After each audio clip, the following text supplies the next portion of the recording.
So, we're continuing our Twilight series with Eclipse.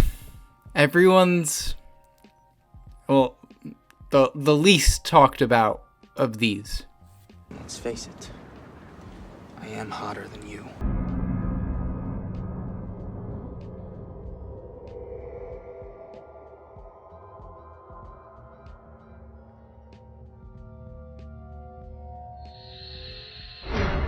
Okay, so Eclipse basically starts with Victoria's back and wants revenge for the death of her 2008 bad boy hooligan hubby, boyfriend from the OC. Bella says another weird quote. Sick of these. But we see Bella and Edward at the beginning. This is when we first see them for the movie. In the flower field. You know, the one that was dead in New Moon? Fully bloomed here. So, I must ask, is it a representation of her womb now that Edward has returned? I have to ask. I'm still waiting for someone to answer me. The 19 people that have watched New Moon, one of you, please let me know. Please. Anyways, Victoria is been recast. Bryce Dallas Howard is here now. She is probably the most qualified actress at this time. Not anymore, because Robert Pattinson, Kristen Stewart, like, they're all big names now. But at the time, like, she was pretty big. There's a lot of color in this movie. I like that we're getting more color in these films, because it was too dark before. It was too warm in the other one. It's a little neutral here. It's a little cooler colors, but it's not like blue. So we got something nice. Bella is being punished for going to Italy and being too clingy for Edward. Charlie needs to lay down the law. He's laying down the law here. Edward sneaks into... So Bella decides she's going to go visit Jacob because her condition of being ungrounded was to hang out with her friends and not hang out with Edward. So she goes to get in her car, and all of a sudden Edward is just in the passenger seat and doesn't want her to go see Jacob. So he's being a clingy boyfriend, and he actually broke her truck. He broke her truck so she couldn't go see her friend. That's a bad boyfriend. I would get away from him. You don't stay with him. End these movies here. Right there, that's a red flag. Out of all the red flags we've had, this is a big one. So, the next day, we go to school, and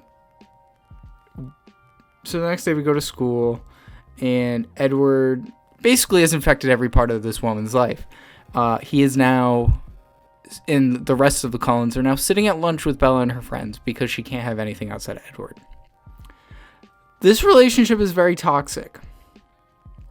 There is, what else happens? He's very...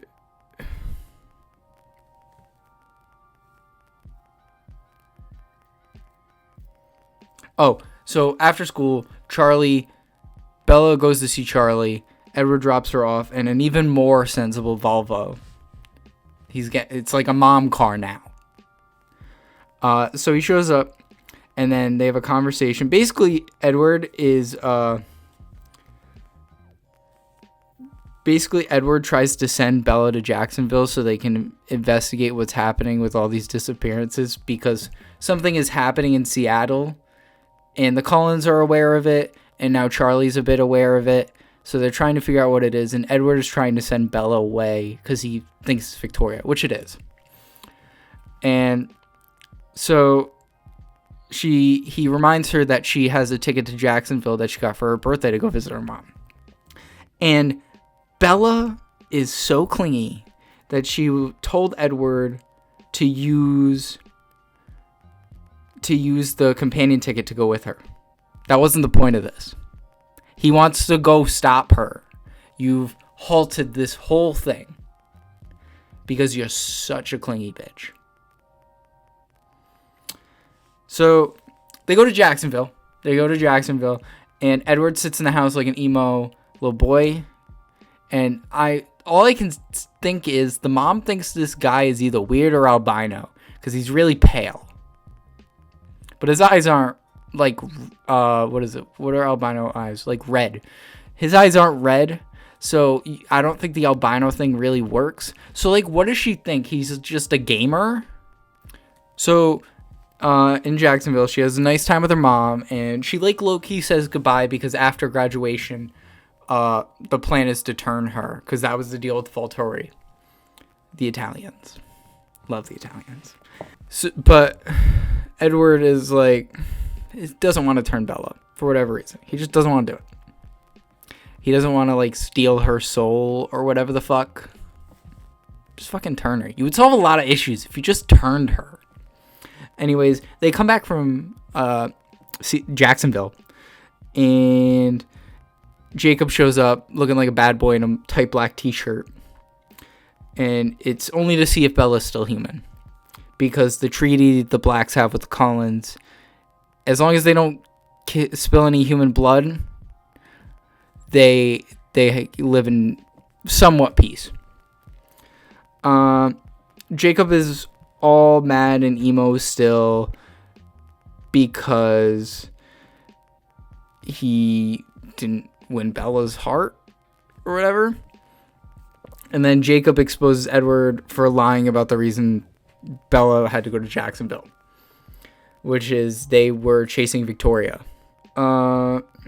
Edward and Jacob get really close to each other, like they're gonna kiss, and it happens a lot in this movie. I specifically wrote it down because it just keeps happening, and they keep getting closer and closer to just giving each other big old fat smooch. So the Wolf boy band arrives. They're back, still wearing no shirts. We learn more about what imprinting is and the fact that Jacob has not imprinted on Bella. So everyone thinks like his love for her is like a waste of time because he didn't imprint on her. Because when you imprint, it's basically like the one. Like that's it. You're going to be with that person. And even if you're not, like you'll be very good friends or whatever. It's weird. We will come back to this in a movie. We will come back to this in the next movie. I got a lot to say about that. It's weird. Jacob learns that she's going to be turned after graduation, which is in a month. And he gets all mad and he says, I'd rather you'd be dead than one of them. What a great friend, man. What a great friend. I want Jacob to be my friend. He's so supportive. So, Victoria breaks into Bella's house. The Cullens and Bella enlist Jacob's help to protect Bella. The Cullens and Bella enlist Jacob for help protecting Bella so they can go hunt. Because they haven't eaten in a while.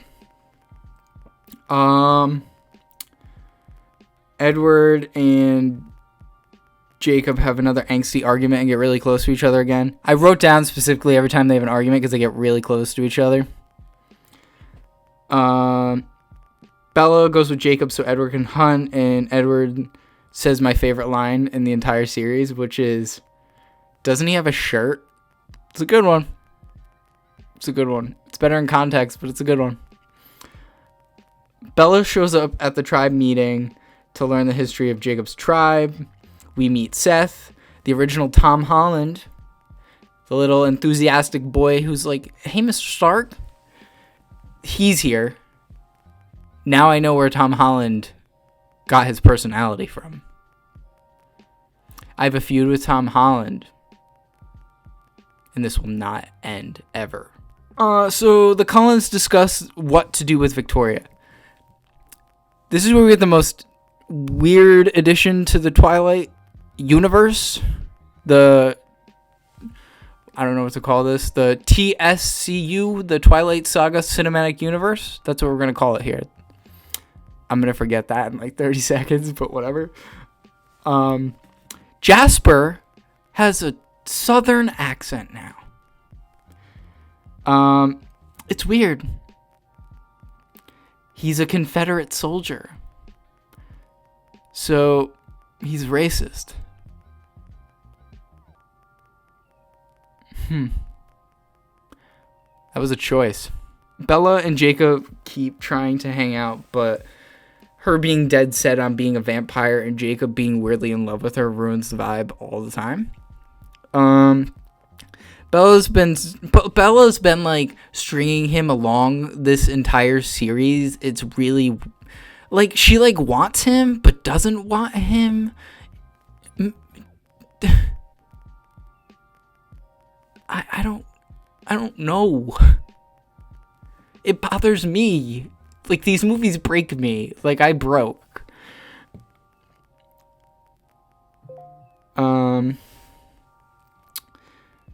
What else happened? So Jacob kisses Bella. Bella punches him in the face and breaks her hand. And then so Jacob brings her home. Edward is all butthurt about this now, and they get weirdly close to each other again, and they have the funniest interaction. She's not sure what she wants. Wait for her to say the words. So then Charlie runs outside, and he's like, what happened? And Jacob's like, he's like, I kissed Bella, and she broke her hand punching me in the face. I just thought that was funny. So then we cut to Cullen's house, and we learned Rosalie doesn't like Bella, and it's because she wants to be a vampire. Like, she's not respecting being a human because the vampires view it as a curse. Or whatever. We get Rosalie's backstory, which is way more interesting than this movie. This movie is so boring and inoffensive. It does nothing to like push anything forward other than get them engaged, which I, for whatever reason, thought they were at the end of New Moon anyway. It's just them running in circles the whole time. So everyone is scared now that the vampire army is getting out of hand, and they're worried the Italians are going to come to America. Little do they know, the Italians are already in Seattle monitoring the issue. They do not know that. I know that. I know that. So now it's graduation day. Yay! Oh my god, congrats. Congrats. So Jacob shows up to Bella's grad party, and she's like, I don't want you here, blah, blah, blah, because you kissed me. And Jacob apologizes, and then they're pals again. It's like a 2-second interaction. Didn't need to happen. Alice sees the vampire army coming, basically, so she could see it in her mind. She's got the third eye, or whatever. The Cullens discuss how to protect the town, and they agree to work with the wolves in order to do that. So the Cullens train with Jasper. The wolves and the Cullens train with Jasper to fight against newborns because he has the most experience doing that. We had a fun little montage of them training, which is fun. Jasper shows Bella his army scars, and we get his backstory. Far more interesting in this movie. I want give me prequel movies of like all the Cullens and like what they did before this, before they like joined the Cullen clan or whatever. So Edward and Bella agree to stay together during the fight while the rest of the Cullens fight the wolves. They ask Jacob to join them because his wolf scent can mask Bella's human scent. Jacob keeps being weird and creepy about this whole thing, and he like picks her up, and he's like, Edward and Bella have a conversation that basically means Edward will only turn her if they get married. It's a weird abstinence thing. I know this was written by a Mormon, but like it gets worse in the next one. Like it gets far worse. Whatever. Bella. So basically, Edward's very worried that Bella won't experience all the things life has to offer because she's going to be turned so early. So Bella immediately thinks, oh, sex. But then you remember this author is a Mormon again. And that's not happening. Because So the three of them, the next day, the three of them go up to the mountain where the big fight's going to happen. Because they think if they lure the vampires away from the town, it would be easier to protect the town if none of them are there.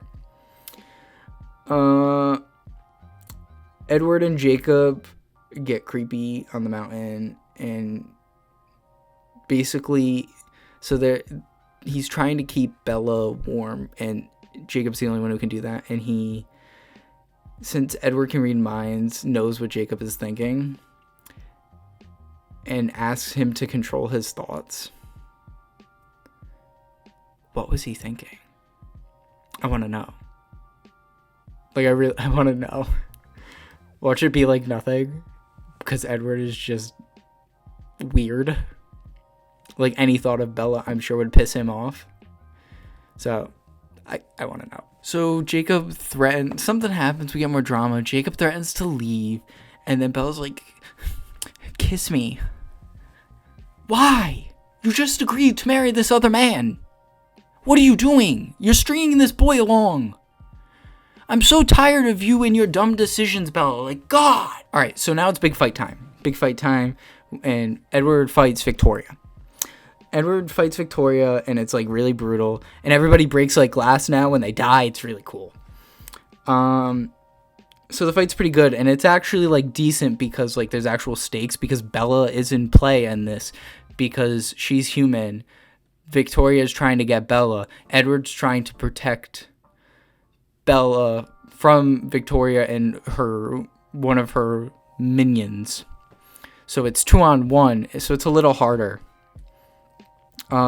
So the way Edward beats Victoria is he literally bites her neck off. It's really brutal, but like it's funny too. And then boom, the Italians arrive. The Italians are here in America, delivering pizza.